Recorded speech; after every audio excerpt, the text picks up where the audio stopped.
नमस्कार बंधुरा आशा करी सबाई खूब भालो आছেন সোনালীর ঘরকন্যাতে আপনাদেরকে স্বাগত জানাই। বন্ধুরা আজ আমি কোনো রান্নার রেসিপি নিয়ে হাজির হইনি। আজ আমি আপনাদেরকে কেরালার খুব একটা বিখ্যাত জায়গাতে নিয়ে যাব। আজ সানডে, তাই ভাবলাম ছেলে মেয়েদেরকে নিয়ে অনেকদিন বাইরে কোথাও যাওয়া হয়নি, তাই আজকে নিয়ে যাচ্ছি ওদের সাথে সাথে আপনারাও থাকুন। আশা করছি আজকের এই ভিডিওটি আপনাদের ভালো লাগবে। তো চলুন যাওয়া যাক।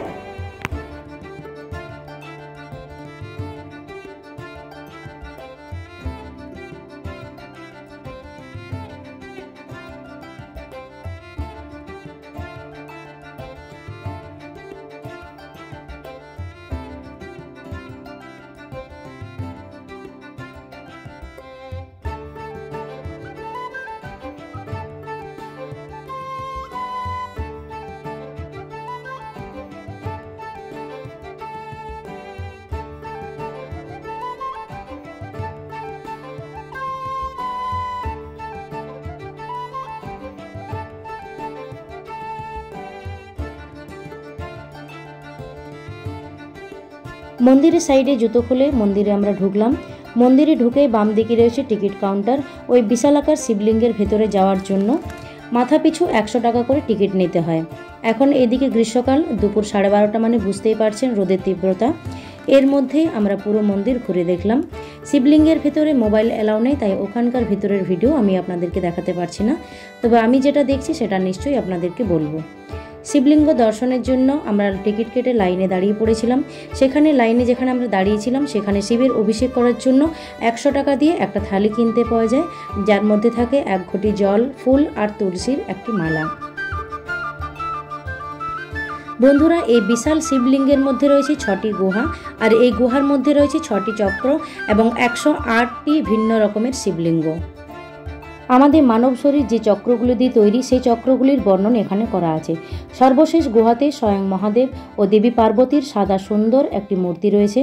সত্যিই বন্ধুরা, দেখে মনে হলো এখানে আসাটা আমাদের একদম সার্থক। মন্দির দর্শন করে মন্দির চত্বরে আমরা বাড়ি থেকে নিয়ে গিয়েছিলাম খাবার, সেগুলো দিয়ে লাঞ্চ সেরে সামনেই একটা সি বিচের জন্য আমরা সেখান থেকে রওনা হয়ে গেলাম।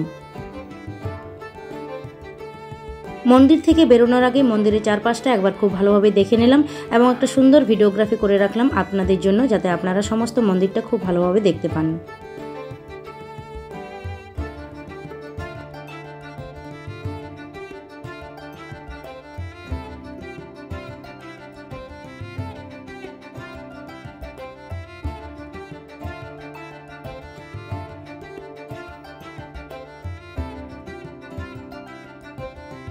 মন্দির থেকে বেরিয়ে আমরা সি বিচের উদ্দেশ্যে রওনা হলাম। এখন বাজে বিকেল 4টে, মানে সন্ধে হতে এখনও 3 ঘন্টা বাকি। বন্ধুরা, এই বিচে আসার অন্যতম কারণ হচ্ছে এখানে ডান দিকে সমুদ্র এবং বাম দিকে ব্যাকওয়াটার, আর এই ব্যাকওয়াটারে বোটিং করা হয়। আমার ছেলেমেয়েরা এবং আমার বান্ধবীর ছেলেমেয়েরা বোটিং করতে খুবই ভালোবাসে। তাছাড়াও রয়েছে ম্যানগ্রোভ, যেটা দেখার জন্য বাচ্চা থেকে বড় সবাই আমরা অধীর আগ্রহে অপেক্ষা করছিলাম। আপনারা যদি শরৎচন্দ্র চট্টোপাধ্যায়ের শ্রীকান্ত উপন্যাসটি পড়ে থাকেন, তাহলে আমি নিশ্চিতভাবে বলতে পারি ম্যানগ্রোভ দেখার লোভ আপনারাও কিন্তু সামলাতে পারবেন না।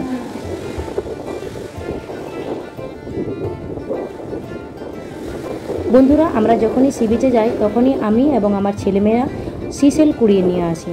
সিসেলগুলোর ডিজাইন দেখলে সত্যিই আশ্চর্য হতে হয়। সিসেলগুলো দেখলে মনে হয় যেন কোনো প্রফেশনাল ডিজাইনার এগুলো ডিজাইন করেছেন। ব্যাকওয়াটারে যে বোটগুলোর কথা আমি বলেছিলাম, এখানে দেখতেই পাচ্ছেন সেই বোটগুলো সারিবদ্ধভাবে রাখা আছে। বিচে বেশ কিছুক্ষণ ঘোরাঘুরির পর নিজেদের পছন্দ মতো কেউ ডাবের জল, কেউ বা আনারস, কেউ বা আবার শশা, যে যার পছন্দ মতো কিছু খেয়ে নিল, কারণ লাঞ্চ আমরা অনেক আগেই করেছিলাম।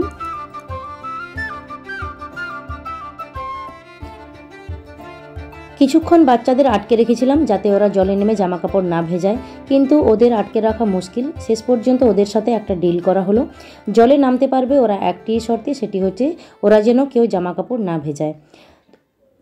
ওরা তাতেই রাজি। ওরা এখন রামায়ণের সেই কাঠবেড়ালির মতো, ওরা এখন সেই রামায়ণের কাঠবেড়ালির কাজটি করছে। জলে পা ভিজিয়ে শুকনো বালি পায়ে নিয়ে আবার যাচ্ছে জলে ধোয়ার জন্য। অনেকক্ষণ ধরে আমাদেরও ওরা টানাটানি করছিল। ওদের মন রাখার জন্য আমরাও জলে নামলাম কিছুক্ষণের জন্য।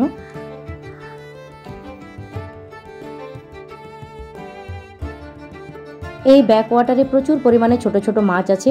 বাচ্চাগুলো নিরন্তর চেষ্টা করে যাচ্ছে সেই ছোট ছোট মাছগুলোকে ধরবার জন্য, এবং আমাদেরও বারবার বলছে একটা না একটা মাছ ওদেরকে ধরে দিতেই হবে। আমরাও সেই চেষ্টায় লেগে পড়েছি। ম্যানগ্রোভ দেখার জন্য আমাদের দুটো বোট ভাড়া করা হয়েছিল। এখানে বোটের ভাড়া দু রকম, যারা মালায়ালি বা কেরালার বাসী তাদের জন্য 1000 টাকা, আবার যারা মালায়ালি নন তাদের কাছ থেকে নেওয়া হয় 2500 টাকা। আমাদের সাথে একজন মালায়ালি ভাইয়া ছিল, ওই ভাইয়া আমাদের জন্য দুটো বোট 2000 টাকাতে ভাড়া করে নিয়ে আসলেন। আমরা মোট 12 জন ছিলাম। ওরা আমাদের অ্যাডজাস্ট করে দুটো বোটের মধ্যে বসিয়ে দিল। শুরু হলো আমাদের অ্যাডভেঞ্চারাস ম্যানগ্রোভ দর্শন। এইভাবে বোটিং করতে পেয়ে ছেলেমেয়েরা তো দারুণ খুশি। দেখে নিশ্চয়ই বুঝতে পারছেন যে ওরা কতটা খুশি হয়েছে।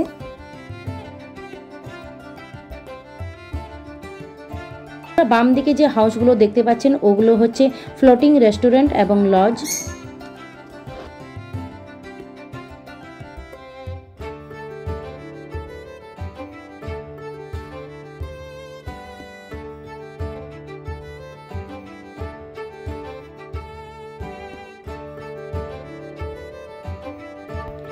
বন্ধুরা, এই ব্যাক ওয়াটারে জলের গভীরতা খুব বেশি নয়, 5 থেকে 6 ফুটের মতো। দেখতেই পাচ্ছেন কতগুলো লোক বিকেলে স্নান করছে। বন্ধুরা, দূরে ওই যে একটা পাথর দেখতে পাচ্ছেন ওটা হচ্ছে এলিফ্যান্ট রক। এলিফ্যান্ট রকের বিশেষত্ব হচ্ছে আপনি যে কোনো অ্যাঙ্গেল থেকে পাথরটিকে দেখতে পাবেন। একটা হাতি চুপচাপ যেন বসে আছে। দূরের এই ছোট্ট ছোট্ট ঘরগুলোকে দেখুন বন্ধুরা, কতটা সুন্দর দেখাচ্ছে। আপনারা যদি কেউ এখানে এসে থাকতে চান তাহলে এই ঘরগুলো আপনারা অনলাইন থেকে বুক করতে পারেন।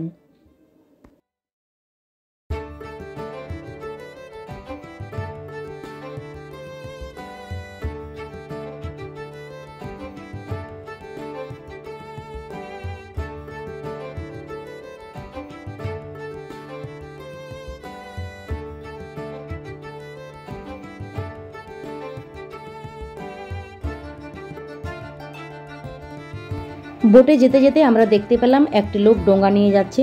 বন্ধুরা, এই ডোঙ্গাগুলো হচ্ছে খুবই প্রাচীন। এই ডোঙ্গাগুলো দিয়ে রাত্রেবেলায় এরা মাছ শিকার করে। এখনও আমরা লোকালয়ে আছি, ম্যানগ্রোভ অবধি পৌঁছাইনি। আর এদিকে দেখুন পানকৌড়িগুলো দিনের শেষে গাছের ডালে বসে ওদের ডানাগুলো শুকিয়ে নিচ্ছে। কাছাকাছি গেলাম ওদের দেখার জন্য। আমাদের দেখে ওদের কোনো হেলদোলই নেই কোনো উড়ে যাওয়ার তাড়া। আজ এই ম্যানগ্রোভ দেখতে এসে মনে হলো প্রকৃতির এত সুন্দর একটা দিক এতদিন আমাদের চোখের আড়ালে ছিল, আজ সেটা দু চোখ ভরে আমরা দেখতে পেলাম। পড়ন্ত বিকেলে এইভাবে অ্যাডভেঞ্চারাস ম্যানগ্রোভ দর্শন সত্যি আমরা খুবই খুশি। বন্ধুরা, আমরা হচ্ছি যাযাবর শ্রেণীর মতো, আজ এখানে তো কাল ওখানে।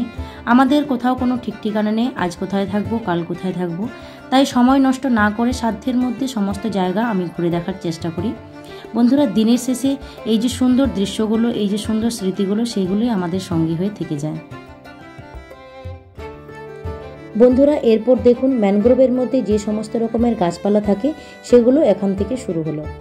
বাঁ দিকে দেখুন বড় বড় জঙ্গলি আনারসের গাছ, আর বাকি গাছগুলো দেখুন মাথা পর্যন্ত জলে ডুবে আছে। বন্ধুরা, এই জায়গাটিতে আসার পর বেশ একটা গা ছমছমে ব্যাপার শুরু হলো। পরিবেশটা দেখতেই পাচ্ছেন কতটা শান্ত। হলিউডের অ্যানাকোন্ডা মুভির কিছুটা মিল খুঁজে পেলাম আমি এই জায়গাটাতে এসে। খুব ধীর গতিতে আমাদের বোট এগিয়ে চলল।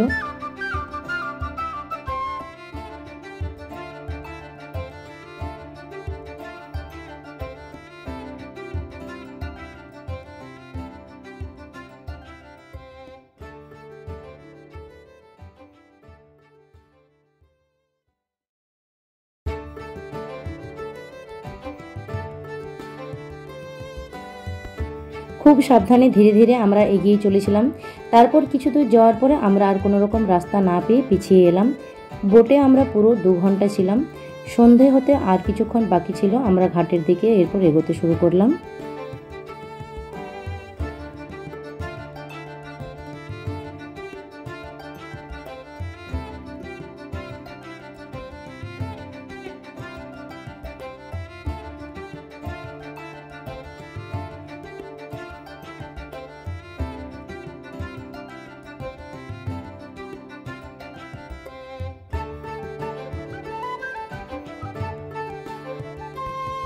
বোট থেকে নেমে আমরা সূর্যাস্ত দেখে বাড়ির উদ্দেশ্যে রওনা হলাম। আজকে সারাদিনটি সত্যি আমাদের খুব সুন্দর কাটলো, আর আশা করছি আপনাদেরও খুব ভালো লেগেছে। আজ এই পর্যন্তই। সবাই সুস্থ থাকুন, ভালো থাকুন। আবার হাজির হয়ে যাব অন্য কোনো দিন অন্য কোনো মজাদার এরকম একটি ভিডিওর সাথে। নমস্কার।